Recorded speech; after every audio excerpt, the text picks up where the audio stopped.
Hello दोस्तों, आज के इस वीडियो में हम बात करेंगे सॉइल मैकेनिक्स के 12वें चैप्टर के बारे में, जो है अधस्थल अन्वेषण यानी सब सरफेस इन्वेस्टिगेशन।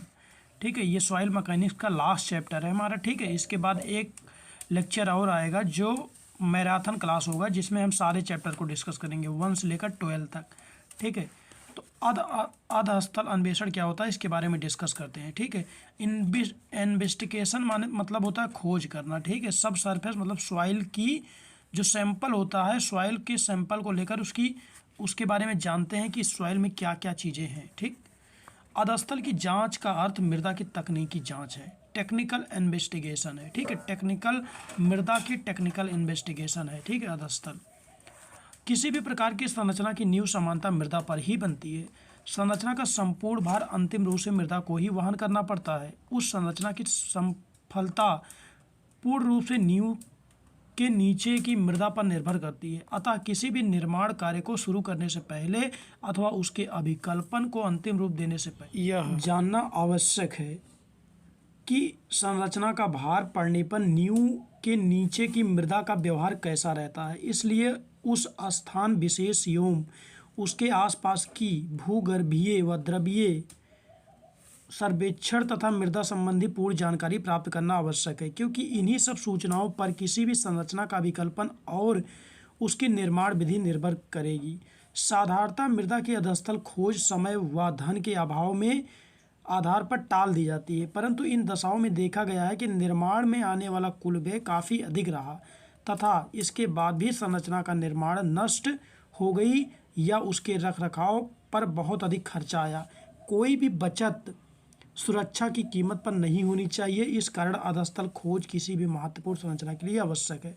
इसमें यही बताया गया है कि किसी भी महत्वपूर्ण संरचना बनाने के लिए, कोई भी बिल्डिंग बनाने के लिए, 20 या 25 फ्लोर की बड़ी बिल्डिंग बनाने के लिए हमें सॉइल के सैंपल को लेकर टेस्ट करना ज़रूरी है। ठीक है, नहीं तो उसको बाद में जो है मेंटेनेंस में काफ़ी ज़्यादा खर्चा आ जाता है। ठीक है, अब अधस्थल अन्वेषण करने के उद्देश्य कौन कौन से हैं, तो ये अधस्थल अन्वेषण के उद्देश्य बताए गए हैं। ठीक, पहला उद्देश्य क्या है, यह उस स्थान विशेष तथा उसके आसपास की मृदा के बारे में पूर्ण आवश्यक जानकारी देता है, ताकि तकनीकी दृष्टि से उचित व सस्ती नींव एवं ऊपर की संरचना अभिकल्पित कर सके। ठीक है, ये जो अगर आप टेस्ट कर लेते हैं तो उससे आपको उस सॉइल के बारे में पूरी जानकारी मिल जाती है। ठीक, आगे आप रीड कर लीजिए थ्योरेटिकल चीज़ें। ठीक, अब हम बात करते हैं अधस्थल अन्वेषण करने की विधियां कौन कौन सी हैं। मेथड ऑफ एक्सप्लोरेशन क्या है, ये आपके एग्जाम की दृष्टि से इंपॉर्टेंट है। ये क्वेश्चन आपके एग्जाम में आता है, बीटीओपी में हर साल पूछा जाता है। ठीक है, इसको आप अच्छे से पढ़िएगा। तो अधस्थल अन्वेषण करने की मुख्यतः दो भागों में बांटा गया। पहला प्रारंभिक खोज, दूसरा विस्तृत खोज। ठीक है, तो अगर इसके गहराई के अनुसार हम बात करें तो दो प्रकार के हैं। पहला उथली मृदा खोज, दूसरा गहरी मृदा खोज। ठीक, और संरचना के आधार पर अगर बात करें तो निस्दन संबंधी दो प्रकार की कठिनाइयाँ आती हैं। ठीक है, निर्माण करने में, तो एक निस्दन संबंधी, एक अस्थायित्व संबंधी। ठीक है, और इसमें बताया गया है कि किसी भी मृदा के व्यवहार में के बारे में कोई भी पूर्व सूचना के लिए प्रारंभिक खोज में निम्न सूचनाएं एकत्र की जाती हैं। पहला, उस स्थान का भूवैज्ञानिक इतिहास, दूसरा आसपास के निर्माणों के बारे में जानकारी, तीसरा भौम जल की स्थिति, चौथा पास की खादान अथवा अन्य खुदे स्थानों की यदि उपलब्ध हो तो उनकी जानकारी। ठीक है, अब बात करते हैं कि उथली मृदा खोज। उथली मृदा खोज, ठीक है, यह निम्न विधियों द्वारा की जाती है। पहला एषण द्वारा, ठीक है, दूसरा बर्मा बेधन द्वारा, तीसरा परीक्षण गड्ढे या खाइयाँ द्वारा, चौथा साफ्ट तथा कुएं द्वारा, साफ्ट या कुएं द्वारा। ठीक है, इन चार विधियों से हम सॉइल की उथली नींव अगर है तो उसकी खोज करते हैं। ठीक है, अगर हमें ज़्यादा फ्लोर की बिल्डिंग नहीं बनानी है तो हम जो है इन चार विधियों का यूज करते हैं। ठीक है, तो एक एक करके इसमें बताया गया एषण विधि कैसे की जाती है, कार्य विधि बताया गया है, चित्र दिखाया गया है, उपयोगिता बताया गया है। ठीक है, इसको रीड कर लीजिए आप अच्छे से। उसके बाद बर्मा बेधन द्वारा बताया गया है, बर्मा बेधन कैसे कार्य विधि बताया गया है, उपयोगिता बताया गया है। ठीक है, परीक्षण अथवा खाइयाँ तथा गड्ढे बताया गया है। ठीक है, इसको अच्छे से रीड कर लीजिए। कार्यविधि बताया गया, उपयोगिता बताया गया। गहरी खोज क्या होती है उसके बारे में बताया गया। गहरी खोज के बारे में आप कैसे सैंपल लेंगे और सॉइल को कैसे टेस्ट करेंगे उसके बारे में बताया गया। ठीक, तो गहरी खोज में जो है प्रामाणिक अंतर्वेधन परीक्षण कैसे करेंगे ये है। दूसरा गतिज संकोवेदन परीक्षण कैसे करेंगे, दोनों के बारे में बताया गया। आप वीडियो रोक करके अच्छे से इसको पढ़ लीजिए। ठीक है, ये सब गहरी नींव की जांच कैसे करेंगे, गहरी नींव की सॉइल की टेस्ट कैसे करेंगे उसके बारे में बताया गया। ठीक है, तीसरा है स्थिर संकोवेदन द्वारा टेस्ट कैसे करेंगे। ठीक, उपयोगिता भी बताया गया है। धारा वेदन विधि कैसे करेंगे, आघात वेदन विधि कैसे करेंगे, घूर्णी वेदन विधि कैसे, ये गहरी नींव में इनको हम यूज करते हैं। ठीक है, भूकंप की खोज कैसे करेंगे।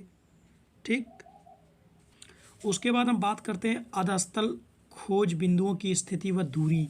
ठीक है, ये थ्योरेटिकल चीज़ है, इसको पढ़ लीजिए। ठीक है, अच्छे से, इसमें और कुछ नहीं है। ठीक, उसके बाद वेध छिद्रों की गहराई क्या होती है, जो बोर होल होते हैं उनकी गहराई कितनी होती है इसके बारे में बताया गया है।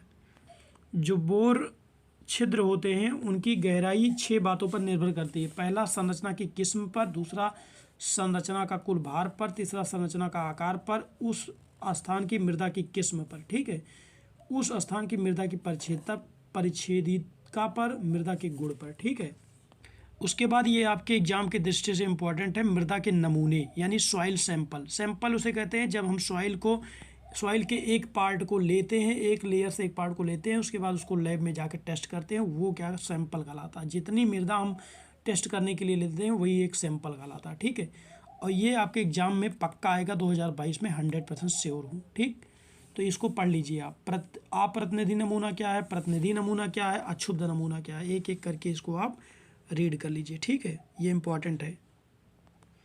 उसके बाद नमूनों के क्षुब्ध होने के कारण कौन कौन से हैं उसके बारे में बताया गया है। ठीक है, नमूने लेने से सावधानियां, लेने में कौन कौन से सावधानियां बरतनी चाहिए उसके बारे में बताया गया, पढ़ लीजिए। ठीक है, इम्पॉर्टेंट है। उसके बाद मृदा प्रतिदर्श यंत्र की क्षुब्धता पर प्रभाव डालने वाली अभिकल्पन विशेषताएं कौन कौन सी हैं, ये विशेषताएं आप पढ़ लीजिए अच्छे से। ठीक है, इम्पॉर्टेंट नहीं, पढ़ना चाहे पढ़ सकते। ठीक,